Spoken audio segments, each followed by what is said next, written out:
Kumbh Mela viral പെൺകുട്ടിക്ക് പ്രായപൂർത്തിയായിട്ടില്ലെന്ന് കണ്ടെത്തിയതോടെ വിവാഹം സങ്കീർണമായ നിയമക്കുരുക്കിലേക്ക് നീങ്ങുമെന്ന് ഉറപ്പായിരിക്കുകയാണ്. വിഷയത്തിന്റെ ഗൌരവം കണക്കിലെടുത്ത് കേരളത്തിലെയും മധ്യപ്രദേശിലെയും ഡിജിപിമാരോട് ഏപ്രിൽ 22-ന് ഡൽഹിയിൽ ഹാജരാകാൻ ഷനൽ കമ്മീഷൻ ഫോർ ഷെഡ്യൂൾഡ് ട്രൈബ്സ് നിർദ്ദേശിച്ചിട്ടുണ്ട്. ഓരോ 3 ദിവസത്തിലും കേസിലെ പുരോഗതി റിപ്പോർട്ട് സമർപ്പിക്കാനും ആവശ്യപ്പെട്ടിട്ടുണ്ട്. പെൺകുട്ടിക്ക് പ്രായപൂർത്തിയായിട്ടില്ലെന്ന വിവരങ്ങൾ പുറത്തുവന്നതോടെ വിവാഹത്തിന് പിന്തുണ നൽകിയവരും നിയമക്കുരുക്കിൽപ്പെട്ടേക്കുമെന്നാണ് വിവരങ്ങൾ പുറത്തുവരുന്നത്. സാരംഗ് സുധാകരൻ ചേരുന്നുണ്ട് കൂടുതൽ വിവരങ്ങളുമായി. സാരംഗ്, ഇപ്പോഴിതാ പെൺകുട്ടിക്ക് പ്രായപൂർത്തിയായിട്ടില്ല എന്നുള്ള വിവരങ്ങൾ പുറത്തുവരുന്നതോടുകൂടി പെൺകുട്ടിക്ക് പിന്തുണ നൽകിയ ആളുകൾ, വിവാഹത്തിന് മുൻകൈയെടുത്ത ആളുകളൊക്കെ കൂടുതൽ നിയമക്കുരുക്കിലേക്ക് പോകുന്ന ഒരു സാഹചര്യമാണുള്ളത്.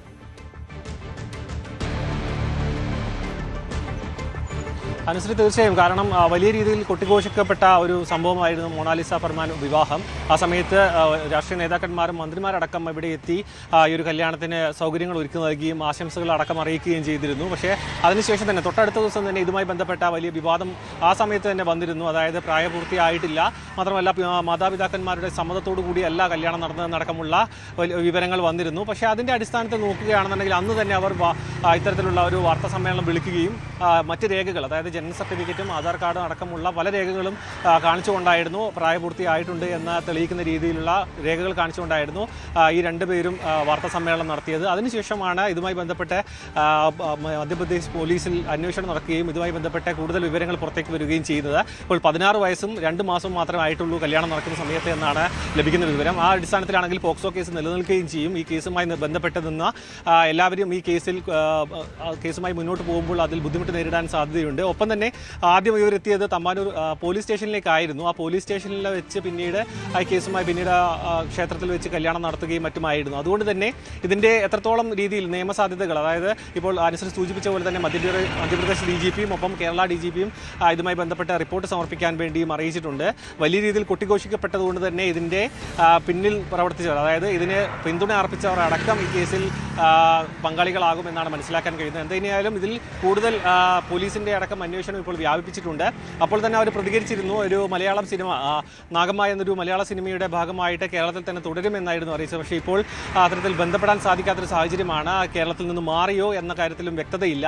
എന്തായാലും ഇതിൽ കൂടുതൽ പ്രതികരണം മൊണാലിസയുടെയും ഒപ്പം ഭർത്താവിൻ്റെയും ഭാഗത്തു നിന്ന് ഉണ്ടാകേണ്ടതുണ്ട്. മാത്രമല്ല ക്ഷേത്രം ഭാരവാഹികളുടെ അടക്കം പ്രതികരണത്തിൽ വരേണ്ടതുണ്ട്. കാരണം ഇത് ആ സമയത്ത് പ്രതികരണം നടക്കുന്ന സമയത്ത് ക്ഷേത്രം ഭാരവാഹികളടക്കം അവിടേക്ക് എത്തിയിരുന്നു.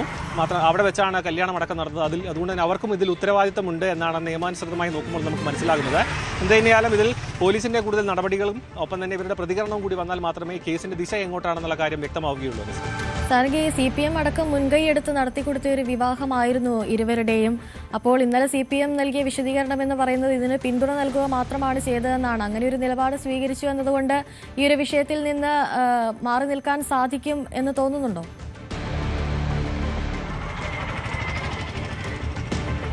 അങ്ങനെ പറയാൻ കഴിയില്ല. കാരണം വലിയ രീതിയിലുള്ള പിന്തുണ, അതായത് താലി കിട്ടുന്ന സമയത്തടക്കം ഈ നേതാക്കന്മാരടക്കം അവിടെ എത്തിയിരുന്നു എന്നത് വലിയ ശ്രദ്ധേയമാണ്. മാത്രമല്ല ഈ വയസ്സ് കൃത്യമായി അന്വേഷിച്ചില്ല, അല്ലെങ്കിൽ ഒരു പ്രായപൂർത്തിയാകാത്ത ഒരു കുട്ടിയെയാണ് വിവാഹം കഴിപ്പിക്കുന്നത് എന്ന കാര്യത്തിൽ കൃത്യമായ അന്വേഷണം നടത്തിയില്ല എന്ന് പറയുന്നത് വലിയ രീതിയിലുള്ള ആരോപണം അന്ന് തന്നെ നേരിട്ടിരുന്നു. പിന്നീട് അതിൽ വിശദീകരണം വന്നപ്പോഴാണ് അതിൽ നിന്നും CPM തലയൂരുകയും ചെയ്തത്. പക്ഷേ ഇപ്പോൾ കേസാവുകയും ഇത് വലിയ രീതിയിൽ മുന്നോട്ട് പോവുകയും ചെയ്യുകയാണെങ്കിൽ അത് ഏത് രീതിയിൽ അത് നേതാക്കന്മാരെ ബാധിക്കുമെന്ന കാര്യത്തിൽ വ്യക്തതയില്ല. കാരണം അവർ ഹാജരാക്കിയ രേഖകൾ വ്യാജമാണ് എന്നാണ് പറയുന്നത്. പക്ഷേ അതിൻ്റെ ആധികാരികത അന്വേഷിക്കേണ്ടത് മന്ത്രി എന്ന തലത്തിലും ഒപ്പം തന്നെ ഈ ഒരു മറ്റ് നേതാക്കന്മാരുടെ തലത്തിലും കൃത്യമായി അന്വേഷിച്ച് ആയിരുന്നു ഇത് നടത്തിക്കൊടുക്കുക അടക്കം വേണ്ടിയിരുന്നത്.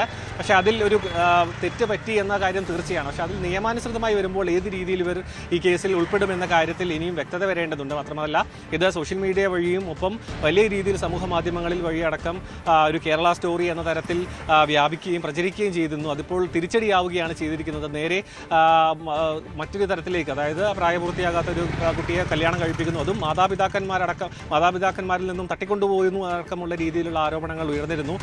പിതാവിൻ്റെ അടക്കം പ്രതികരണം നമ്മൾ ഇതിനു മുൻപ് നൽകുകയും ചെയ്തിരുന്നു. കാരണം ആ സമയത്ത്, അതായത് പിതാവിൻ്റെ സമ്മതമില്ലാതെ ഇവിടേക്ക് എത്തുകയായിരുന്നു എന്നടക്കമായിരുന്നു ആ സമയത്ത് വന്ന പ്രതികരണം. അതുകൊണ്ട് തന്നെ ഇതിൽ നിയമസാധ്യതകൾ, ഈ ഒരു നേതാക്കന്മാരടക്കം ഉൾപ്പെട്ട ഈ കേസിൽ നിയമസാധ്യതകൾ എങ്ങനെയാണ്, അത് കേസ് ഏത് രീതിയിൽ ഏത് വഴിത്തിരിവിലേക്ക് എത്തുമെന്നടക്കമുള്ളത് വരുന്ന ദിവസങ്ങളിൽ മാത്രമേ മനസ്സിലാകുകയുള്ളൂ. ശരി, സാരംഗ് സുധാകരനാണ് കൂടുതൽ വിവരങ്ങൾ നൽകിയത്. കൂടുതൽ വാർത്തകൾക്ക് news 18 Keralam YouTube channel subscribe ചെയ്യുക.